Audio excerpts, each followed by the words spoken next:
Welcome to the Fight Game. He's Icewater, I'm Puma, and the Fight Game is sponsored by Rayon Cognac. Join the movement. Contact us at www.rayoncognac.com. Also, pick up Icewater's new book, Time to Let the Little Boys Go, on Amazon, under Charles E. Farmer.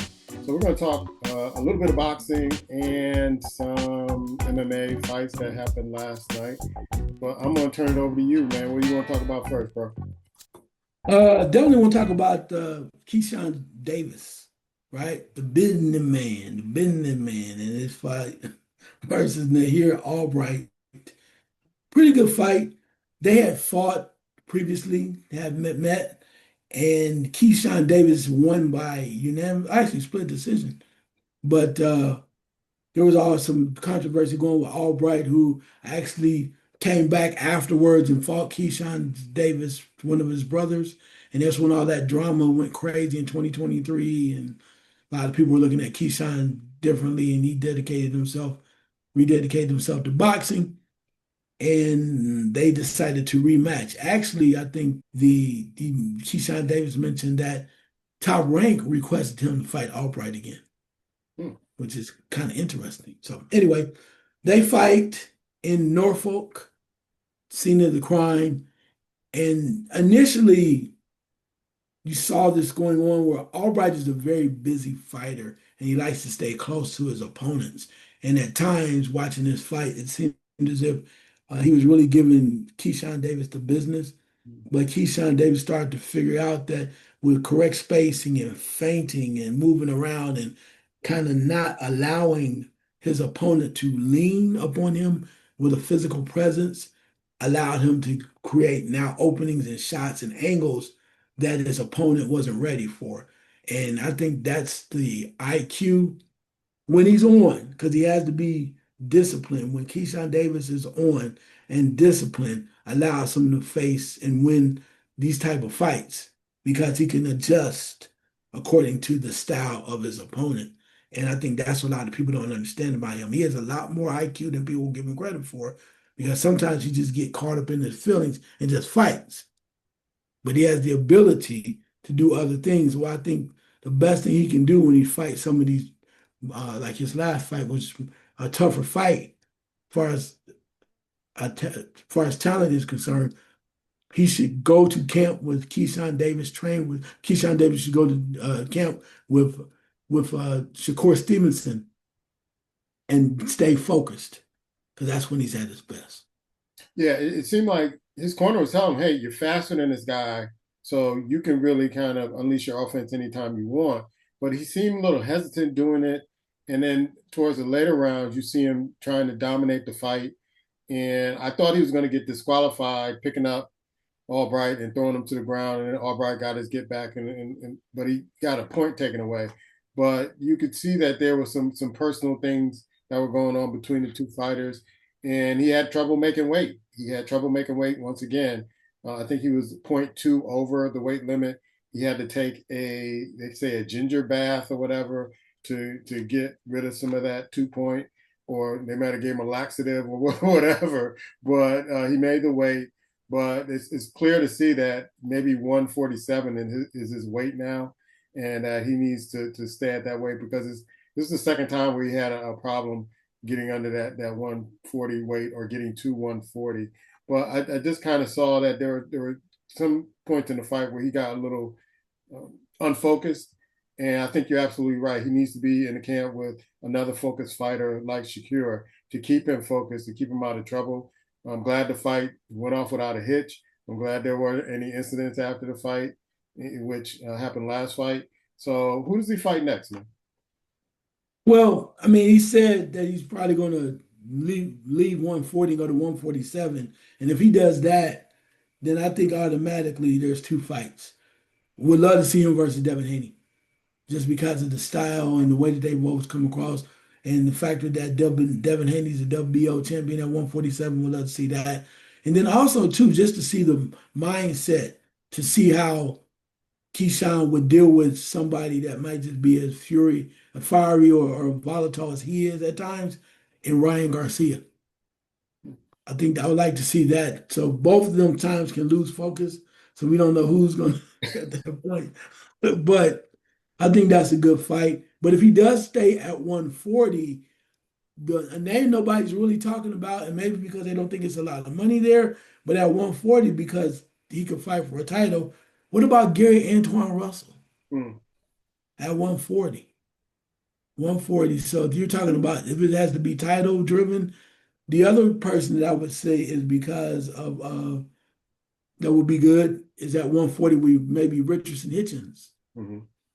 That's a possibility. So those are names, and there's a lot of other names out there depending on who's come up. Also, too, I've heard them throw that name out that would have him keep him at 140.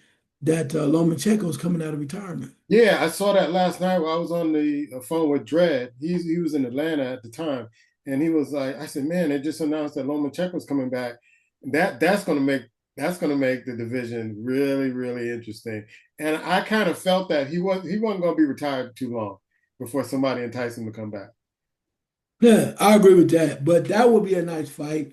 Of course, the way that they go, you probably have where they would love to have Lomachenko perhaps versus the return of Tank Davis. Mm. So that might be a possibility too. But Keyshawn has a lot of options. It'll be interesting to see how he moves, what's next. But he says he's ready, so we'll see. I hope he makes some good, solid choices. Definitely some good fights. I would love to see the Devin Haney fight because now it forces him to go up against a guy that he knows one of his best friends is a nemesis of, and that's Shakur. And they will work together to try to see how they could try to take that down. And if he was Keyshawn was defeat a guy like Devin Haney, his stock just rises to another level. Now, there was another fight that was very impressive last night with Brian Normal Jr., who KO'd his opponent or TKO'd his opponent in the second round. And he was like, this MF is coming. He's back. He's back. That's what he said. Let him know I'm back. And he's a knockout artist. I've seen him fight before, but last night was really devastating to see him just break down his opponent so quickly. And at the the second round is like I thought they should have stopped the fight earlier because the guy was out. He was obviously out. But what is your Mhm. thoughts about Brian Norman Jr.? No, I think that Norman is a solid fighter. It was good to see him come back and dispose of his opponent so quickly. But I think for him, and unless he shows me differently, he's at a different level. And what I mean by that is he's kind of like right just below the top tier level, right? Because when he fought Devin Haney, then Devin Haney said, "Oh yeah, I'll fight you. You're supposed to be this knockout artist, whatever." And Devin Haney neutralized him and was able to take him down. Mm. So I think there's levels. Now, right below that lowest, the highest level, I think Brian Norman Jr. can do whatever. He just flow through, handle his business. But if he wants to take that next step, he's going to have to continue to prove slowly but surely that he's ready for another shot like he got at Haney. Because right now, anybody on a certain level, I think you'll crush them. But we're talking about the difference between good and great. And it's just a level, it's different levels. So kudos to him for winning, but we need you to continue to advance on the level of opponents that you're facing to show us that you're ready for another shot. All right. Any other boxing news, bro? Yep, a couple things. It appears as if Ben Rodriguez is negotiating or having talks about fighting Niall Inoue, the monster, and that'll probably be at 122. But before we jump right into that, Rodriguez is trying to make some plans to kind of gradually move up. So, with that being said, he's supposed to have a fight at 118 because the monster's at 122. He's supposed to have a fight with 118 with Antonio Vargas, which would be a good fight. And then from that standpoint, he's going to continue to move up to get himself ready. And there might be a chance at 118 he will fight Takuma Inoue, the monster's brother, who right now has the WBC title at 118. So that would be an interesting fight to see if he can make it up to that level. And I know that since the monster is the guy, that's how they're going to go. But I also would love to see Bam Rodriguez versus my guy, even though he lost Nakatani, because I think that would be a fight that is just different. It would be different. So I want to see what's next for Nakatani, but that's what we're looking at right now. That Bam Rodriguez is slowly but surely trying to make his way up to possibly fight the monster. And let's go to MMA. And there were some MMA fights last night. Ngannou wins in a KO. And I believe the first round, Ronda Rousey wins in a submission in the first round. Sounds like they're trying to bring the old gang back. And Conor McGregor is said to be coming out of retirement and going to be fighting in July with the UFC. I'm not sure how that's going to play out. You can tell that the UFC has been hearing the cries of their fans and saying that, you know what, you're not giving us stuff worth paying pay-per-view for, and there are no superstars that stand out in your brand. And so, your thoughts about those fights, and then the UFC trying to bring back Conor McGregor? Well, as you said, I think that the rumblings have been going on where people are saying we're not paying for pay-per-view with these guys we don't even know or ladies we don't even know.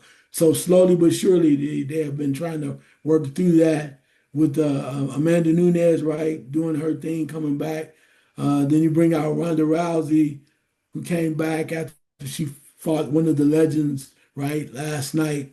Then even Nate Diaz fought, right? Nate Diaz was on that card and he kind of got whooped. And then you just went down the line to where the our African Prince fought and destroyed his guy. Then afterwards he calls out John Jones. So the way that is rolling and trying to, and then you got Jake Paul trying to run his own thing with MMA. The writing is on the wall. Writing is on the wall from the standpoint of we know how UFC does things with Dana White. And Dana White's looking for some excitement. So he's going to kind of wait around a little bit, see what he can do. And then maybe if you can bring back some of the older fighters and bring them back in, then he'll try to figure out something else where he's bringing out new talent so we can get comfortable with. But until then, you got to sell some tickets and you got to make some things happen. So what better way than what he did last night was to go back into the vault and bring out some folks that people have been waiting on to see. And you can always do that, but sooner or later, particularly with the way that that MVP organization is coming along and trying to get involved with the MMA, you got to do something quick because we know it's a cutthroat business and people want to see good fights, not just some older fighters that you've been holding up in mothballs for a while. Yeah, it's like he's trying to bring the band back together. It may be a little bit too little too late for that particular move, but I'm not sure. It wasn't like I was excited about seeing any of those fights, and most of them didn't last too long. And so it didn't really kind of knock anybody's socks off like, oh, you had to watch this fight. It was a submission and a knockout. And so I always thought Ngannou needed to stay with boxing because I think he got some skills. I think he got some skills, and I think he could do some damage in the heavyweight division. According to my books, he beat Tyson Fury. I don't care what nobody say about that one. He beat what y'all thought was the heavyweight champion. He beat him. He beat him down. So y'all gave it to Tyson, or you had a draw, or whatever. Y'all trying to cuddle Tyson Fury, but Ngannou got in that ass, and I think he did a hell of a job, and I do think he won that fight. So, nobody listens to me anyway. So so I know you and I had this year's feud about Hagler and Sugar Ray Leonard. So I'm going to take Hagler. The Hagler won that fight. So you're going to take Sugar Ray Leonard. Nobody listens to us anyway, or nobody listens to me because Hagler didn't get the nod. But anyway, I thought he should be. I thought with being trained by Mike Tyson, I thought he had a shot, and he would make much more money. And I think he would bring the heavyweight division some kind of spark to the heavyweight division. A UFC MMA star who comes to boxing and shows out. I really do think he would do well. Well, I think MMA, the folks over there, whether or not it's Dana White or MVP, they're gonna do their damnedest not to allow him to get back in boxing because he's a draw and he can Yeah. really he I think clearly he's a better UFC fighter or MMA fighter than he is a boxer. But I think that they know that he is a meal ticket too because the way he has that power and that's his sport. Boxing's great, don't get me wrong. I mean, if he wants to do it, I have no problem with it. But I think when you know that he's such a quality ticket as far as value and the factor that in his own realm in that cage, he's more dangerous because that's what he knows. Mhm. It's more natural for him. I think they're gonna do everything they can to keep him off them boxing circuits from now on. Yeah, yeah. But if you're listening, Mr. Ngannou, go boxing. That go into boxing, bro. You can grow and you can make a lot of money. I really think you can do that. And if you need a manager, holla. That's our show. He's Icewater. I'm Puma, and this is the fight.